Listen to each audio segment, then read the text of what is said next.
We're going to talk to Erin Drain that works at Lush. She's going to talk to us about raw wine. What is it about? Okay, so we know that the yeast is actually what ferments and what's alive, really, like seriously, like as an organism alive in the juice. Yes. But let's talk about the juice. Like, doesn't the juice have some type of enzyme or anything? Absolutely. Absolutely. So, I mean, like most fruit, there's enzymes in grapes. I mean, there's yeast living, there are enzymes and yeasts and organisms living on the outsides of the grapes as well, on the skins, inside, in the seeds. All of these things contribute to wine's flavor, first of all. I mean, after all, the skins are what give it color and tannin. The seeds can give it a certain extra bit of tannin. The stems are part of that process sometimes. That's all the winemaker's choice, so there's no definitive answer in terms of like what those individual parts always contribute to wine, because they're not always part of that. It's called the must, right? Which is this like crunchy kind of like tangle of skin and stuff that will float along the top of wine that's being fermented. Red wine, because with white you don't ferment the skins with it.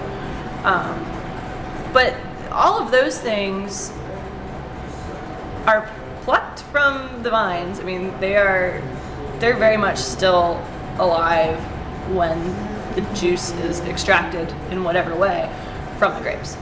Because the turnaround time for harvest and pressing is supposed to be as short as possible.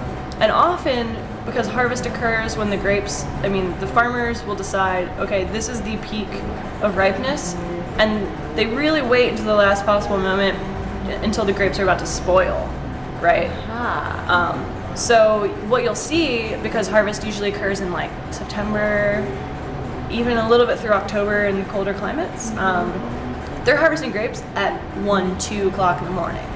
While it's cold as it can be outside, it's dark, throwing them in trucks and like getting them to the facility, sorting them just for, no bugs, etc., and then pressing. This is how handcrafted wine is made anyway. I mean, I can't really speak to like bulk industrial wine, and I would argue there's not very much natural about that process or the product at all. But for the real way of making wine and the way that we like to, the wines that we like to sell, it's super, super fast turnaround. It has to be, because those grapes, because it's still warm that time of year, want to ferment. That's like what's going to happen.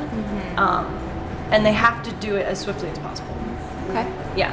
So, I mean, if you see people, if they harvested, for instance, at 3 in the afternoon, the grapes would be fermenting in the bed of the truck. I mean, it's been known to happen. You absolutely can have that happen. The sun's beating down on them, it's warm, and all of that natural activity is stimulated. So, Gotcha. Yeah. Interesting. Okay.